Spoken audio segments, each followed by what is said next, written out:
The day after a court ruling that could keep former Brazilian President Luiz Inacio Lula da Silva out of this year's election, his party remained defiant and gathered some of its top leadership to reaffirm that Lula is their candidate to become president again. We don't have a plan B.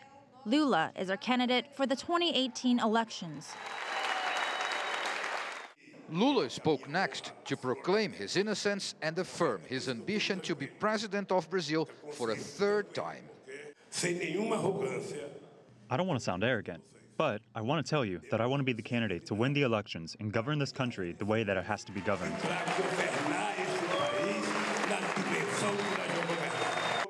According to Brazilian law, convicted politicians cannot run for office, but the situation is not clear-cut.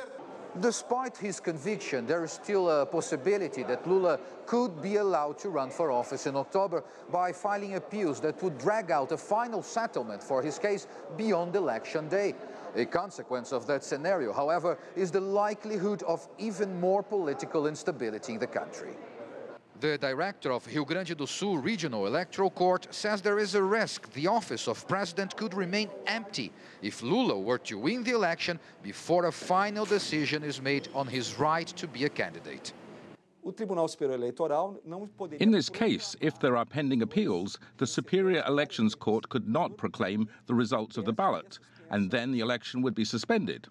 In this scenario, which is quite dramatic, the President of the Chamber of Deputies would have to be called to act as President of the Republic until there is a final solution. So far, this is little more than speculation. Brazilian political forces are still trying to organize their strategies amid much uncertainty. If Lula is not a candidate, certainly Brazil's left wing loses, because he is the great name in this camp. But actually, it's not clear who wins and who loses in this scenario. Actually, we could say that, at first, everybody loses because this adds another degree of uncertainty. For the last couple of decades, Lula has been a defining figure in Brazil's politics.